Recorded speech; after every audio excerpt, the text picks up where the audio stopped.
Hey, Paige. You're on. Hey, how are you? Oh, good. Okay, we're on, guys. Oh,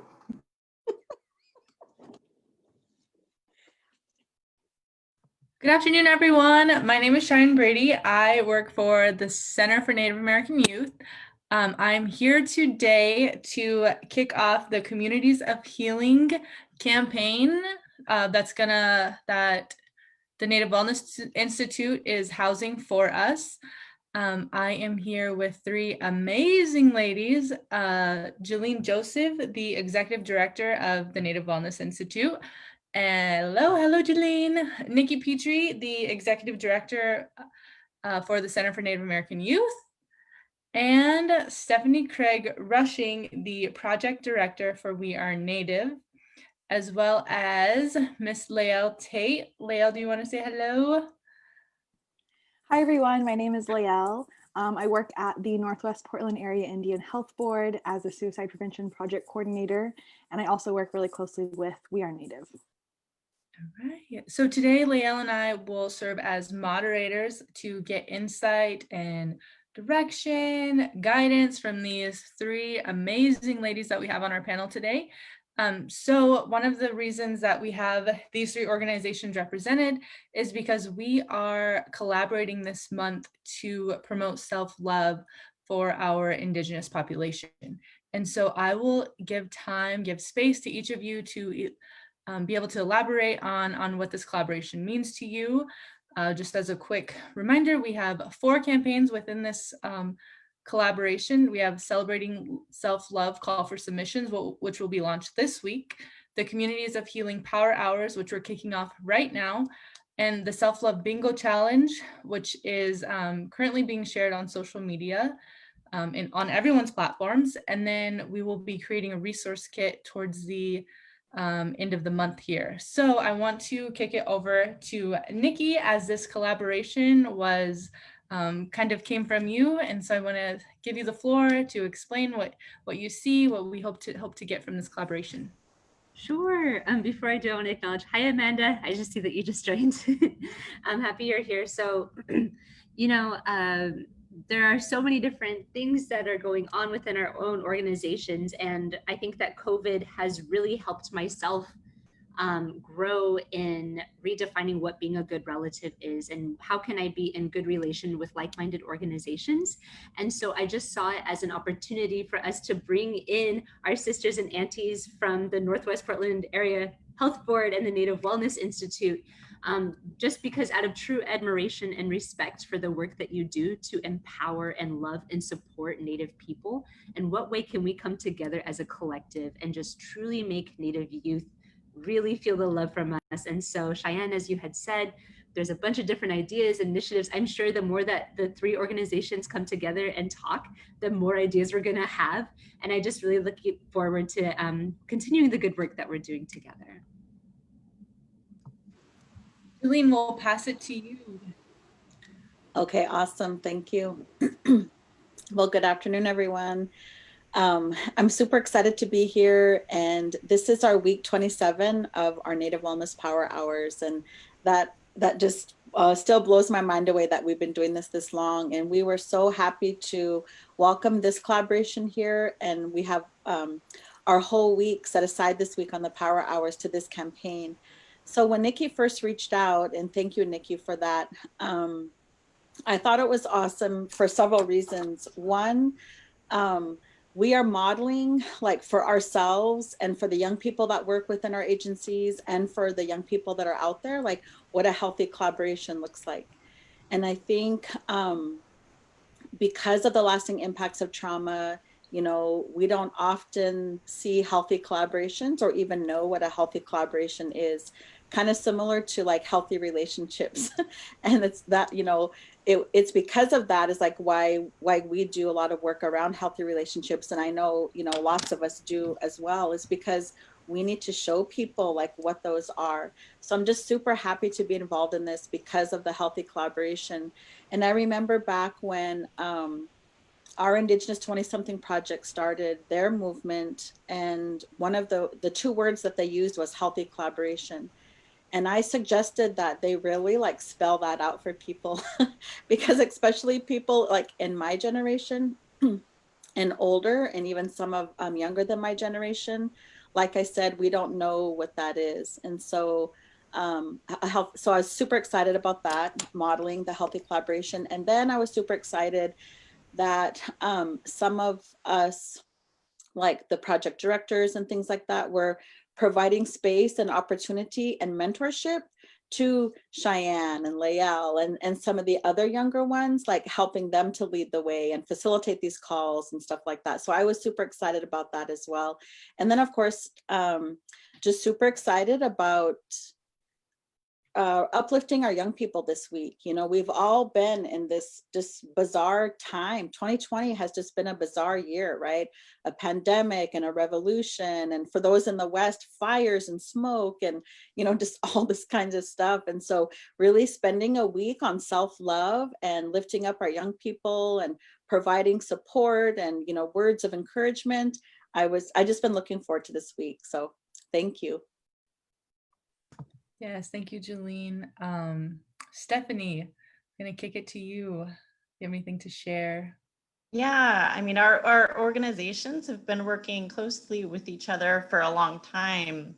And this, opportunity really came at the perfect time because, as you're saying, Jolene, we've been seeing in our community of young people just a lot of stress and anxiety around these issues.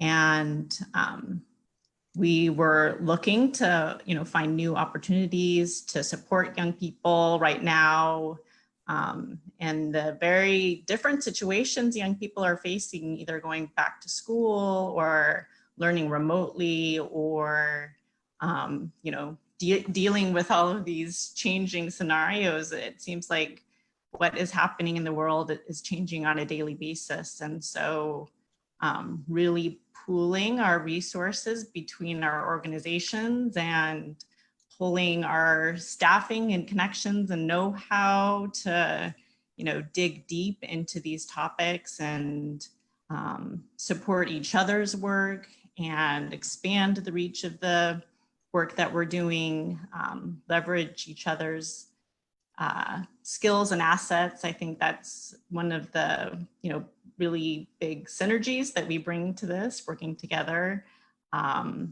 pulling together in this challenging time. Right. And I see that Michelle and Amanda have hopped on.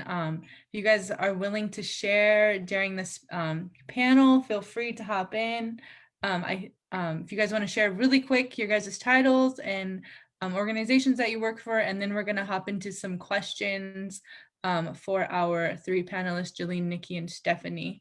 But I want to give you guys some time and acknowledge you and give you some time to introduce yourself and your roles in this campaign. I'm punching it to you, Amanda. Auntie.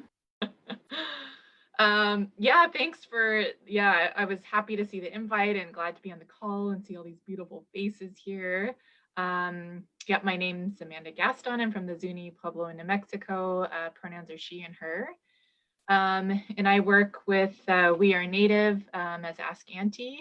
Been doing that since 2012, I think. And then Healthy Native Youth. I host monthly community of practice calls around different topics to support adults who work with Native youth. So it's a kind of a wide range of topics. Most of them for this year are around mental health and how to support youth right now. And I'm happy to be here. Well, good afternoon, everybody. My name is Michelle Singer-Yatt. I'm Navajo, and I'm taking this Zoom call from Portland, Oregon. What a blessed day to see the sky, the little things that we should have gratitude for, to just breathe the air and to see this beautiful setting that we have. Yeah, thanks so much. Look at all this beautiful, all these pictures of these beautiful women here. Of course, my sisters all in in solidarity. And certainly my little nieces here, and then the men who are hiding behind the black and white text. You know, we do all of this for the love of our youth, for our love of our people, for the love of humanity. I manage the Healthy Native Youth Project, which is under the umbrella of the Northwest Portland Area Indian Health Board's adolescent health programs. Along with Auntie and Steph and others, we our whole heart and soul goes towards our youth and young adults, and providing those tools to get through the hurt, to get to the healing that has happened with the intergenerational trauma of our youth. But a big important part of that is our parents, our caring adults, the educators, those folks that are working with our youth. So through Healthy Native Youth, we provide them with tools and resources to help them, to help our youth, and to help our communities to raise healthy Native youth. So I'm happy to be here. I'm glad that Nikki and Cheyenne and others reached out so we could align our forces on behalf of our people. So thanks, Nikki. Right, thank you guys. And so as you guys know, today we're going to focus on ways of healing, how you practice healing, the importance of really caring for yourself, truly loving yourself, loving your body, and doing so in a holistic manner. And so I would just want to hop right in, and I want to ask each of you to share an example of how you take care of yourself and how you love yourself. So that maybe you can provide insight into some of us. You can help us learn to love ourselves a little better, help us learn to care for ourselves. And we're just going to keep switching it up. Jolene, I'd like to start with you. Okay, great. So I love myself. And I'll just start with that first. And I specifically start with that first because a lot of us can't say that.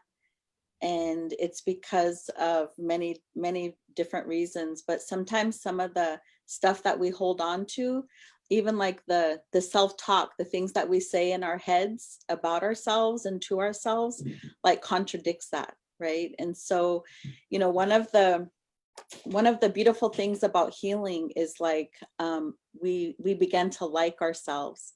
So we begin to like ourselves first. And then when we can like ourselves, we may get to a place of actually loving ourselves. And when we love ourselves, then we get to a place of wanting to do things that are going to be good for us, right? And that's really what this whole campaign is about, the self-love campaign. And so for those that are tuning in, we can start thinking and asking ourselves things like, wow, do I love myself? Do I like myself? And if not, why? And if so, why, right? And why this is so important is because it's kind of like the teaching of we can only give what we have, right? Like we hear that a lot. We can only give what we have. So if we're filled up with anger and resentment or fear or anxiety, uncertainty, like all the stuff that's common right now because of all the stuff that's going on, like that's what we're going to be giving to others, right? So we can only give what we have. So those of us that are leaders in our families or leaders in our communities, like it's super important for us to focus on that self-love piece, because when we love ourselves, we're able to give that to others. And just like we're modeling this healthy collaboration right now, when we love ourselves, we're modeling that for other people too, right? And so that's what I think about self-love. And what I do for myself, because I love myself, is I focus on the things that make me feel good. So I surround myself with people that like to talk about ideas and brainstorms and make visions come true. We like to talk about, you know, being of service to others, versus surrounding myself with people that like to talk about other people, right? And that happens a lot too. And when we talk badly about other people, sometimes we do that to make ourselves feel good, but really it doesn't. And it continues to like keep that cloud of negativity around us.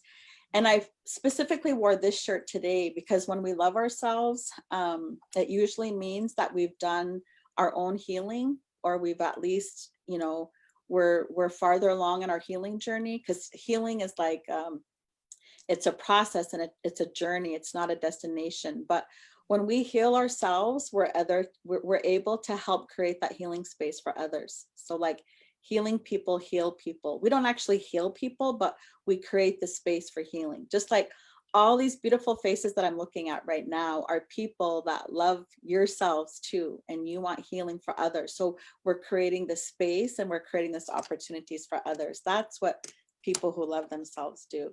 So those are my thoughts. I can go on and on and on, but I know there's so much other good stuff to be shared. I love that. That is so beautiful. And you know, Jillian, I'm happy that you had talked about the journey of healing and wellness. And also, I had really intentionally committed myself to be gentle with myself, to love myself more, and to commit to a path of healing and wellness this year. And kind of outlined what is that going to look like for me, and how is that going to work best for me, and in turn help me to love myself a bit more, and also being gentle with myself and giving myself grace when I'm not truly loving myself in a good way. In ways that I show up for myself is, you know, treating myself, whether it's a little extra cream in the coffee today because I'm just trying to be, you know, whatever, or I've also just really made it a point for the past month where every day, rain or shine, I go out and I touch Mother Earth with either my hands or my feet. And being very intentional about connecting with our mother has truly been healing and supported me on this journey. I think that, yes. And I think that, you know, just being mindful of what healing and wellness looks like. And you gave some excellent examples about having conversations that build and lift each other up, and conversations of empowerment versus where, you know, it can go down another way, and, you know, in turn that's not going to make us feel good. So making sure that we're holding ourselves accountable and surrounding ourselves with people who are going to commit to doing the same is really healing. So I really appreciate those words. Mm-hmm. Awesome. Thank you so much, Nikki and Jolene. I think that kind of goes perfectly into our next question, and I'm going to direct it towards Steph. And so the question is, could you share some examples from your own life of how you take care of yourself holistically? Yeah, I think, you know, at least for me, that's changed over the years, and in, you know, reflecting back over the different times in my life where I had different sort of wellness strategies, and being able to kind of continually check in with yourself and say, you know, these are the things that I'm doing when I'm young and have a lot of energy, and the things that I did in college, like I was a rower and I ran a ton, and you know, a lot of athletics and camaraderie and friendships that grew out of sports and athletics. But then, you know, you go into graduate school or your first jobs, and you have an entirely different sort of self-care model that you pull into your life, and building your first sort of employment, job, friendships, and balancing work and home life and your family relationships. So, you know, how kind of entering parenthood and the pandemic, you know, the things that I used to do for self-care either aren't available, or the time just doesn't provide enough hours in the day. So it looks totally different right now, but kind of reflecting on that, like I'm a bit of an introvert. So, you know, having quiet time at the end of the day is really important to me, and making space for that, making space for good sleep, which is totally hard, but I have to set a timer and put myself to bed at night so that I get enough sleep. And you know, waking up just a little bit early so that I can get my day ready in a good way, and get myself organized so there are fewer stressing, you know, conflicts in my life. I think those are some of the things that I do to, in this place and time, self-care. Thank you. You guys are definitely reminding me like, oh, I could be doing this. Okay, I could be doing that too. So thank you for sharing. Michelle and Amanda, I want to ask you, is there anything that you can share with us on how you love yourself, share with our viewers how they can love themselves, how they can take a little bit of time to really fill up their cup? Sure, I'll go. Michelle's looking at me. Yeah, I think these are all wonderful examples, and I think it's such a great idea to share some of the things that we actually do on a personal level with each other, because I think all of it is kind of a wave anyway. I can be at any point of the spectrum at like one given time, and so I appreciate hearing what other folks do to take care of themselves. Self-care for me, I have to be very intentional about it, and I think it's a very deliberate action, because it's not something that I will do consistently unless I make a plan for it. And so to Steph's point, like it looks very different now for me. So if I don't start my day off like by doing maybe like I do a quick like 20-30 minute yoga, and I set my intention for the day just like Nikki, and it usually is something like I will be kind to myself today. Because I feel like if I'm not kind to myself, then I might be a little bit quicker, like with my kids, you know, I feel like we're all juggling so many things like the online learning, having to do schoolwork with little ones and then doing our work and then finding time for all these other things. So it has to be very deliberate for me. And I feel like when I do yoga, which I didn't do for a good, like the last month, which I think was actually probably good because I was doing it really regularly and it got to be like more of a checklist than actually me participating and being like in the moment. So now when I'm doing it in the mornings, it feels super good and flowy, and I feel like I'm present, and it's not something that I have to like struggle through, but I feel like it's something that is actually I'm learning from and taking from. So it feels better. And then with Nikki's point too, making sure that I'm like I'm barefoot a lot, which I think is intentional. And it's finding balance in all of these things. So I like to go for walks when I'm barefoot. My kids are always barefoot. I'm been quarantining for 6 months outside of my home, which is actually in South Africa. And so that's been a struggle and really good, but it's been a lot of different things. So we've been lucky enough to be at the beach and just having my feet in the sand with the water, feeling the sunshine. That has been super positive for me. And I've been really grateful to have that opportunity because I know that a lot of folks may not have that chance to kind of get out and feel the air and feel the sand. And so, yeah, I'm not sure how to wrap up this story, but Thank you for your story. yeah, just some sharing. No story. Michelle, can you share a couple examples of how you love yourself? Wow, it is. It's a challenge, as Jillian stated, just to say I love myself. And, you know, I think today, each day, when I get right out of bed and I start my day, I have to have a glass of water. I have to have that glass of water, drink that water, and I usually am at a point in a place of gratitude. I'm grateful I just woke up.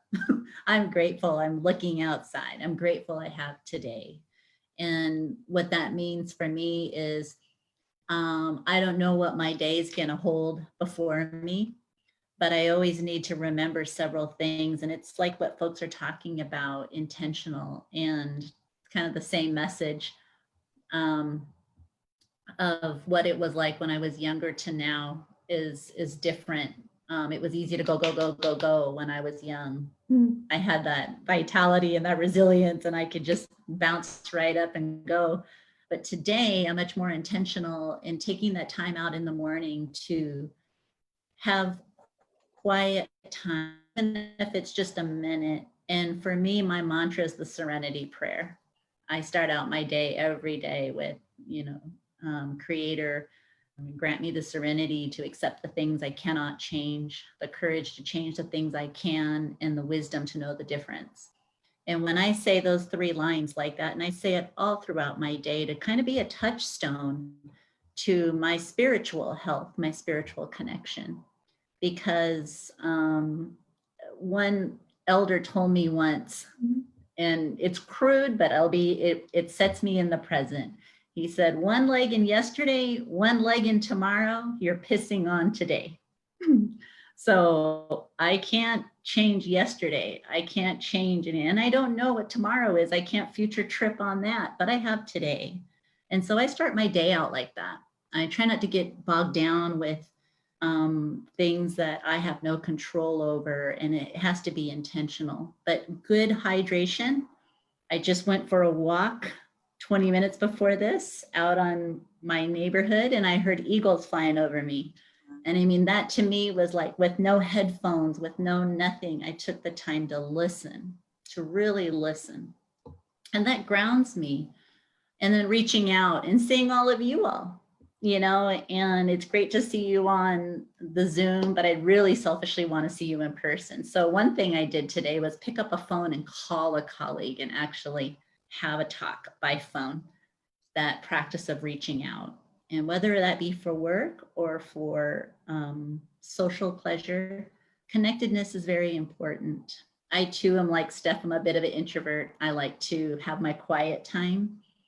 And but I try not to do that too much at times, because I can get lonely, and that's fine, and I acknowledge that. And that's where my busy brain starts kicking in, of where I start beating myself up.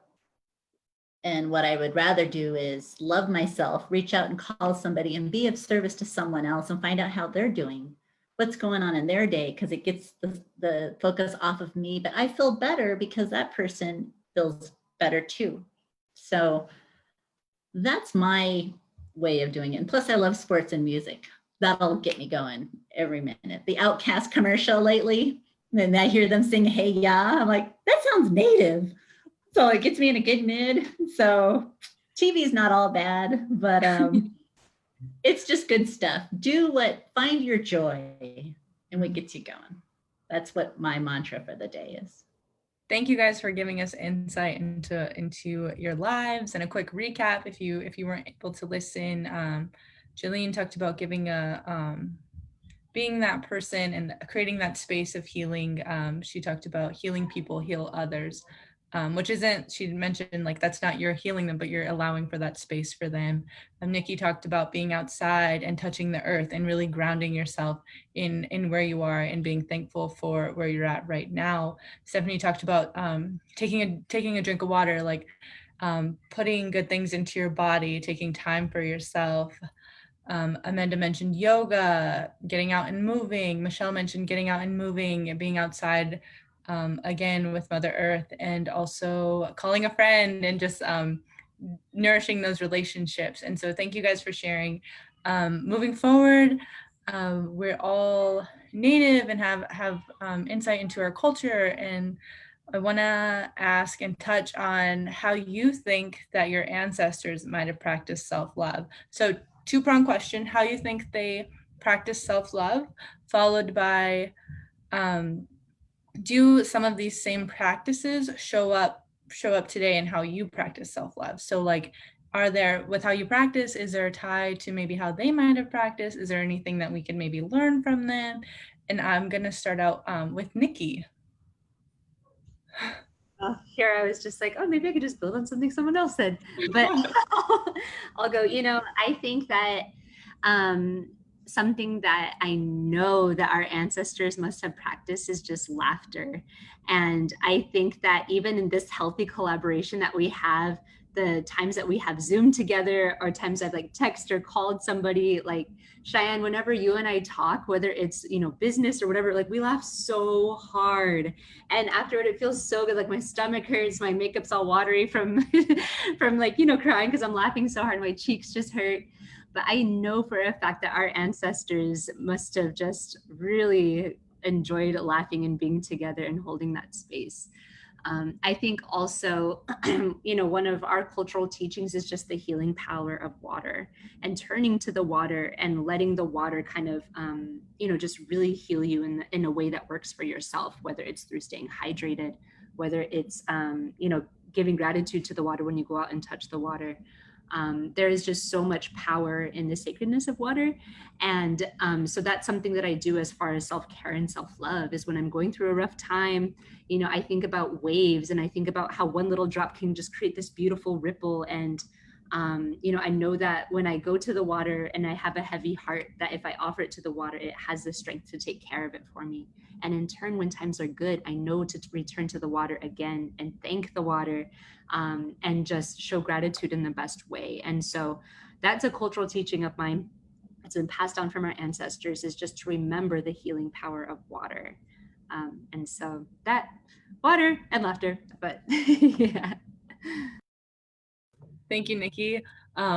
Stephanie, anything that you would like to share on how you think that our ancestors might have practiced self-love, and how we can tie into that or reach into that and bring that into our lives today? Yeah, I mean, I guess I would say, like, reflecting on kinship right now makes me think about, the family members that we're spending a lot of time reaching out to, and those, building the connections, not just with our surrounding family, but our work family and our colleagues, and checking in on each other, and supporting one another in this work. I feel a lot of, gratitude to this time of reflection that we probably didn't really have as much appreciation for. Checking in with my aunts and uncles and cousins, and Zoom calls with all sorts of groups of folks that we haven't seen in a really long time, and reconnecting in this new sort of technology way is kind of maybe a new reflection of old kinship. Thanks, Steph. And then I just want to kick the question over to Jolene. So yeah, how do you think we can practice self-love and self-care in ways that our ancestors did? Mm-hmm. So regardless of when our ancestors became an ancestor, whether it was yesterday or last month or 2 or 3 or 4 or 5 or 6 or 700 years ago, the teachings continue. Like I'm just like looking around at my space right now. Of course, I have papers all over, but I also have what I believe my ancestors held on to, like the traditional medicines, for example. And so like right here with me, I have this little bag of sweet pine that was gifted to me. And so sometimes in my day, I just go and I just smell it, right? Or I have my cedar and sage right here. I even have some lavender right here, right? That like just sometimes taking that whiff just like helps me. Like I don't always have to burn something, right? Especially, gosh, all the smoke that we've been in. But just smelling that, and I believe that my ancestors had that around them like all the time, right? And I like to have it around me all the time. Like when I travel, it's always on me.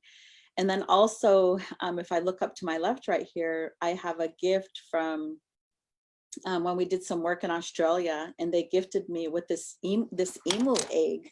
It's like it's like I have it right here in this little container. This is like an emu egg sitting in a nest of emu feathers, and all, this is from somebody else's ancestors. But the teachings of the emu, because it's one of the Aboriginal people of Australia, it's one of their sacred animals. And the reason it's one of their sacred animals is because it only moves forward. And their other sacred animal is the kangaroo. And because of their tail, like they only move forward as well. And they shared these stories with us and gave us that permission to carry these stories forward, right? So so I look at this like daily, several times a day, about only moving forward. right? And just that little teaching that I believe my ancestors lived by is like so helpful. It's so helpful to me. And then another one is how we deal with grief. And so I'm reminded by this story. There's a like Maslow and Maslow hierarchy of needs. And we know that I'm actually reminded, I forgot I have this book right here, but there's a book called Native Self-Actualization. And a friend of ours, Dr. Sydney Stone Brown, wrote this book. And what she did was when she was writing this book and she was presenting this information back to her people said, "You are the one that we have been waiting for. Did you know that Maslow came and lived amongst our people? And he left behind like all these field notes, like his Maslow's field notes are in the back of this book. But one of the things that he discovered when he first came upon the Blackfoot Confederacy was that these people were already self-actualized. That's part of Maslow's hierarchy of needs, right? It's like we get our basic needs met first, and then we keep going up and up until we're like these self-actualized people. And what he realized is that these people were already self-actualized. Like I believe that about all of our ancestors, right? That was a norm for us. And it's because of the lasting impacts of colonization that sometimes other things get in our way to help us to be self-actualized, right? People. And so getting back to the teachings of our ancestors around grief, you know, trauma gets in the way of the way we grieve as well. And many of us are grieving all kinds of things. You know, we're grieving the loss of life from people that have died from COVID. We're grieving, you know, going into work in like how we used to and being with our employees and, you know, staff members.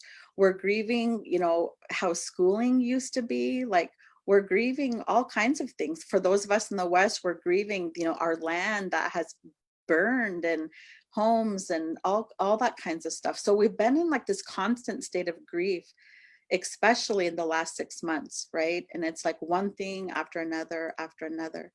And what I bring forth is like the teachings around grief, about grieving and then moving forward. And I had this really profound experience. You know, one of our board members passed away of COVID. Our elder passed away. And it was like, and he left those teachings for us to move through this. And so, you know, we gathered and we shared stories and, you know, we had our own our grieving time. And then I had this idea and I texted some of my friends and I said, hey, let's do a room makeover for somebody. Like, let's surprise somebody with a room makeover. And just us as friends, you know, not a program, not an organization, just us as friends doing this. And immediately, like a snap of a finger, I felt better. So being of service to others, that's something that I know my ancestors lived by. Being of service to others, we get out of our own heads and we get out of our own stuff and we focus on lifting somebody else up. So that's a huge one that I've been doing throughout this whole pandemic. And it's been super helpful. Thank you, Jillian.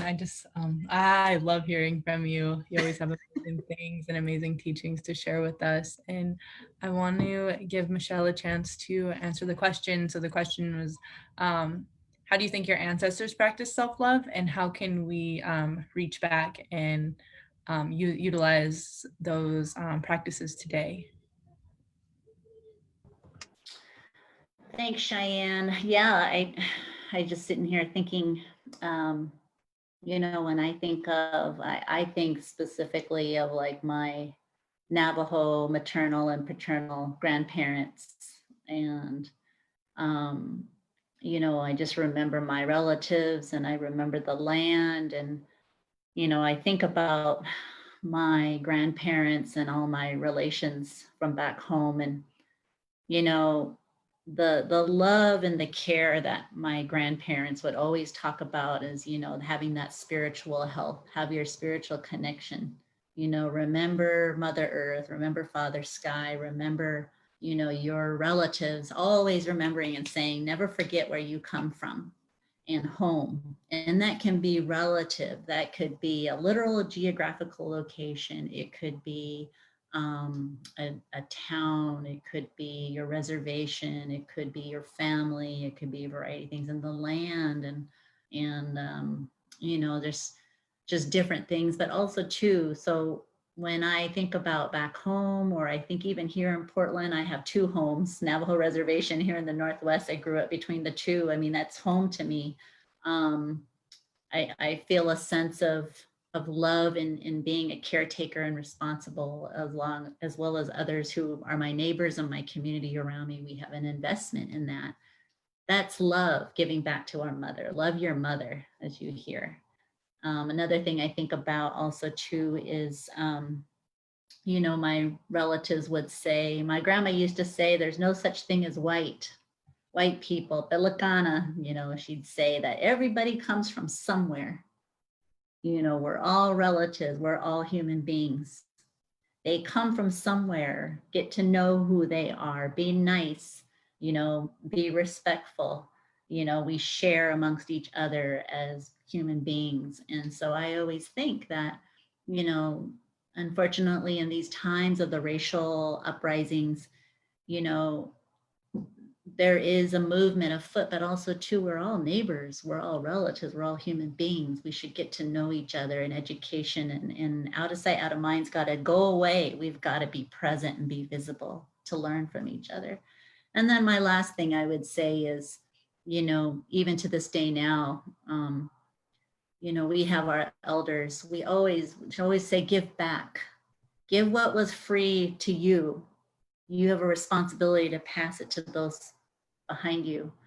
So like the Shayleens and the Cheyennes and Shieja, I call her Lael, and my sister Selena Shadeja, you know, this is the next, like whatever I'm able to offer to them, they can take and go, but then, you know, we're there to support them, but you thrive. You know, you're in that next generation, and we keep these circles going, you know, and as I said, that's why we do what we do, is we give back. And I think one thing that can be lost is not listening. There's hearing and there's listening. There's a difference. And I think with technology, sometimes that can murky up the waters, but I think just the basics. And so when I think about what my ancestors would think about, is not to get so caught up in the Western way of things. You know, remember that even though there's I in digi-love and self-care, but there's also a we. We need to be healthy and take care of self before we can take care of others. So that's what I think about. So thank you, Michelle. I love listening to you and hearing what you have to say. So thank you so much for that. I would love to pass it to our Auntie Amanda to see if you have any last thoughts about how our ancestors practice self-care and how that connects to what you do today. Yeah, I think it's great hearing everybody's response to that, which is also different. And I'm thinking about how am I going to answer this question? But I think for me, I think it's the listening piece, because I think the messages that we get from our ancestors, I think, are very different for each other or for ourselves. And my grandmother and my grandfather recently passed. Well, it's been a couple years now, but it feels pretty recent.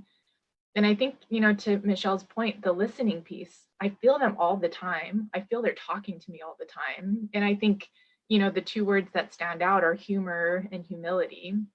So all this crazy stuff that's going on, like my family has a great sense of humor. Like we're joking about everything, like super hard and deep, and like really ugly things. Like, you know, we find humor in it. We find humility in it. You know, it's our experience to look at and process however we decide to, because I think it's a choice. And the way that we see things, it's through our own filter. And so I think, you know, our response to all these, you know, to these questions, it's all pretty personal. It's all pretty individual. But humor and humility are the two words that stand out to that question. And listening, like, yeah, I can't stress the importance of listening, because we're getting messages all the time, I think. And if we're not listening, like what a waste of some goodness. Thank you, Amanda. Humility. Yeah, that's a good one. I want to move on to the next question, and that is focused around we're all working to better the lives of the next generation and to just encourage them. And so on that note, what is something that you wish maybe someone would have shared with you when you were younger about practicing self-love, about truly loving yourselves? Kind of like, what would you share with the younger you about self-love? And Stephanie, I'm going to call on you first, if you could answer that and give us some insight, some motivational words. That one's the hardest one. We ended with the hardest one, huh? I think that I'm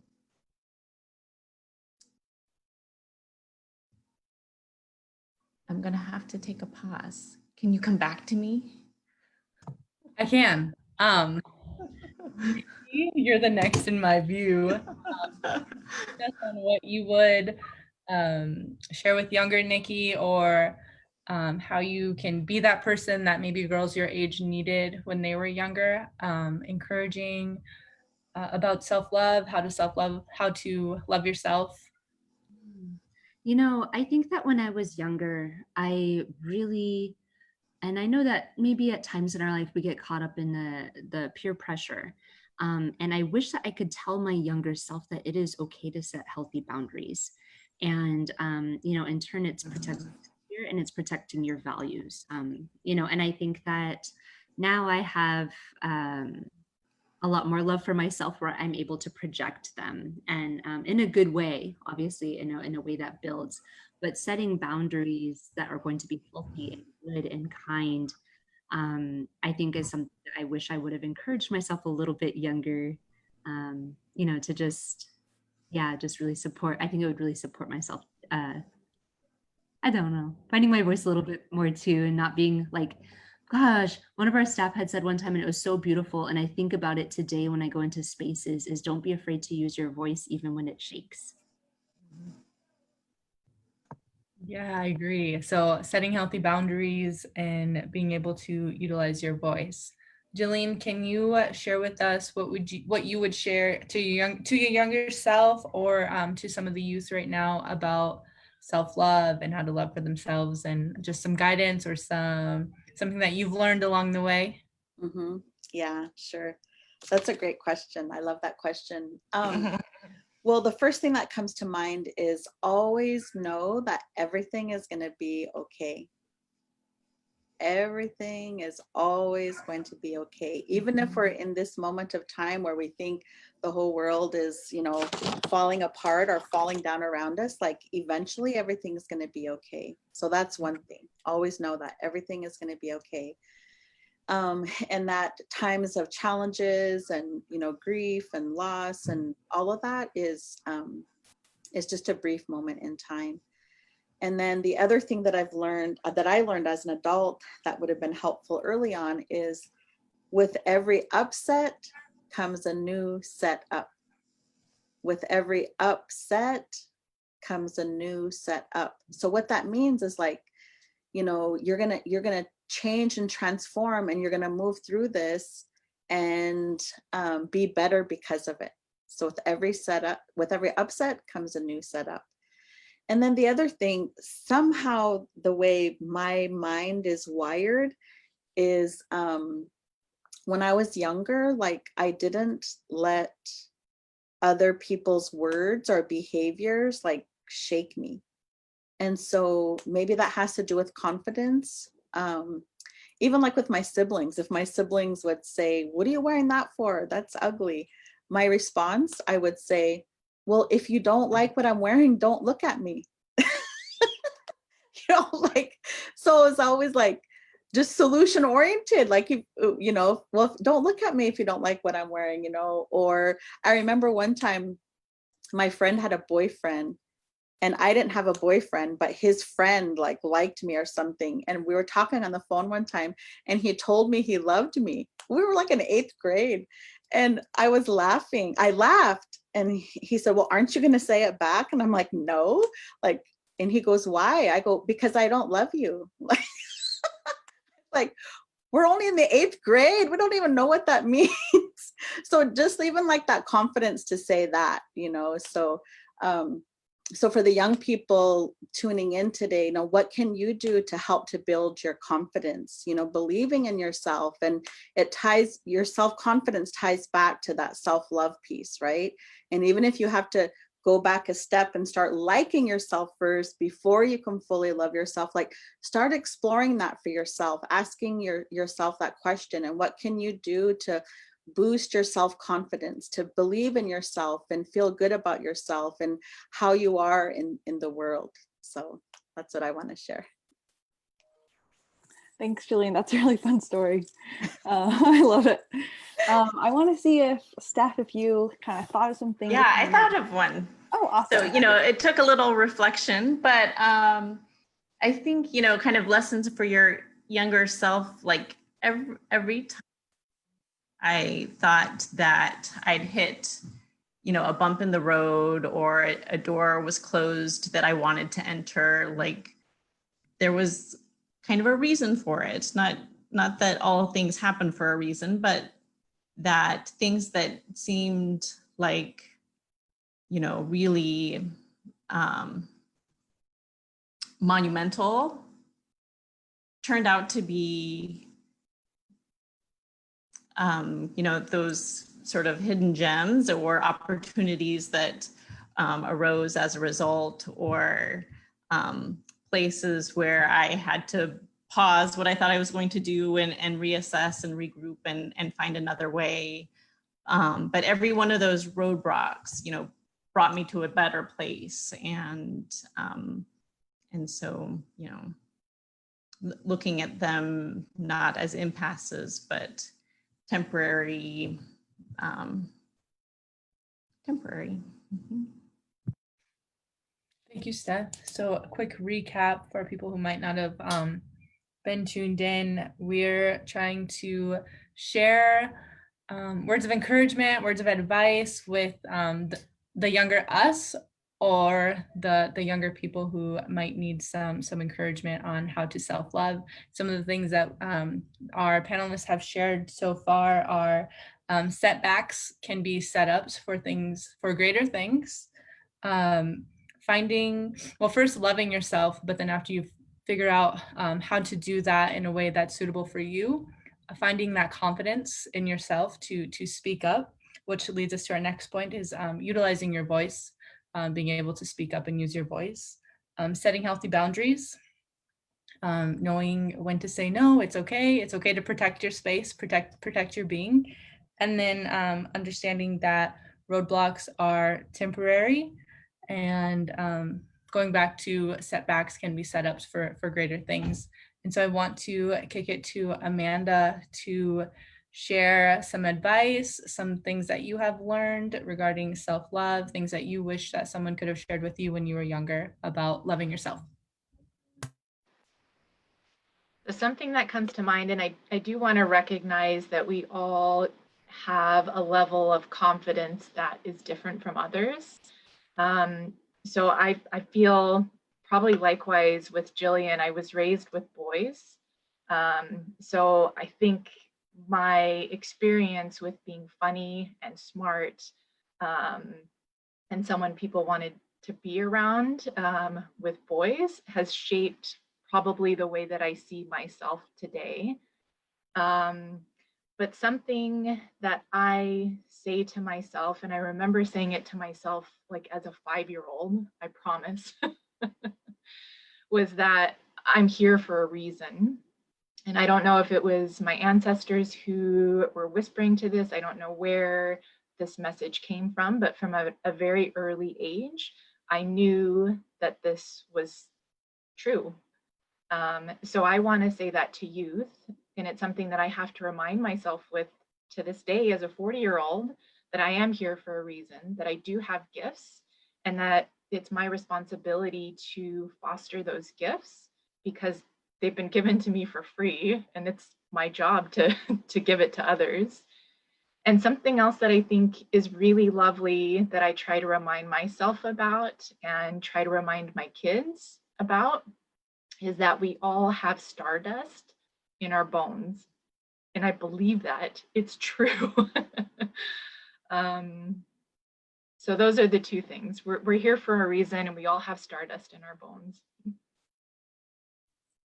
Thank you, Amanda. I love that. And I think it's kind of shows why you're so good at being our Ask Auntie and answering questions for young people. Just that kind of light and positivity you bring. So thank you for that.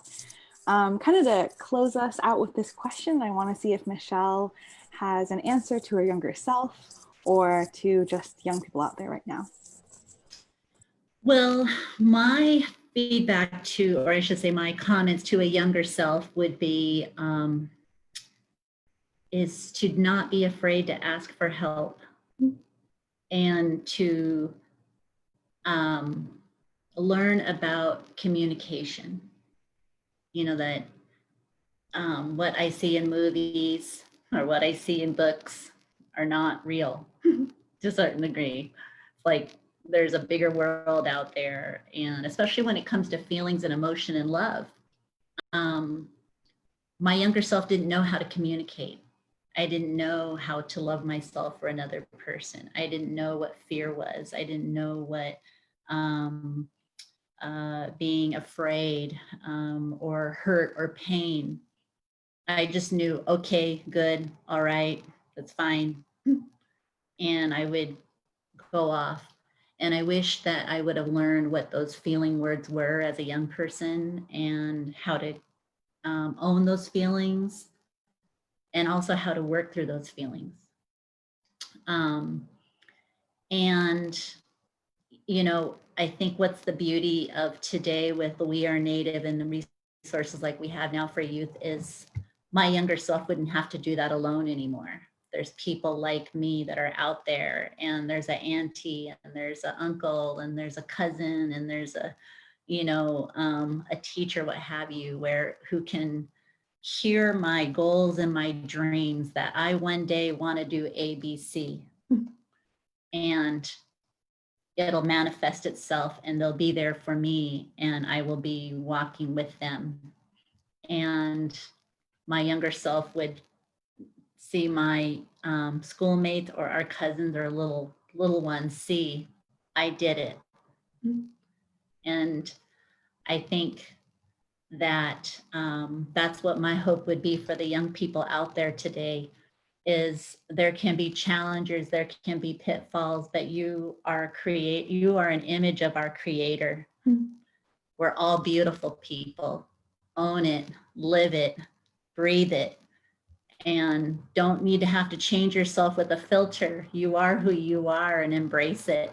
We love you, love yourself, love each other. And there's Native Next Gen right there. Thank you, Michelle. I think that's a great way to end in the webinar today. We are at time. And so in closing, I just want to say thank you to each of you for taking time to share your experiences, and for being vulnerable to your experience and allowing us a little bit of insight into how you love yourself, so that maybe we can be able to love ourselves better, love ourselves more, be more effective at loving ourselves. And I just want to acknowledge and thank Northwest Native Wellness Institute for allowing us this space, acknowledge that you guys have been doing amazing work. This is week 27 of theirs, that they are spreading good things out to our people.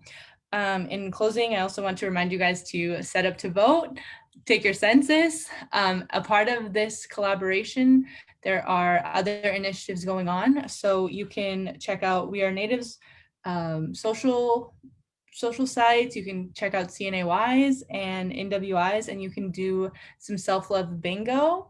There are prizes. So if you complete them all, we're doing the honor system, send some pictures, you can win some gift cards. And I also want to invite all of you to tune in tomorrow, webinar number 2 of communities of healing within the Native Youth Our Medicine campaign. The topic tomorrow will be caring for our physical health. So today we focused on just overall self-love, and throughout the week we'll focus on first physical health, then emotional health, mental health, and then spiritual health. Is there anything anyone else would like to share in closing? You and Lael did amazing. Thank you. Thank you, guys. Thank you, everyone. Thank you.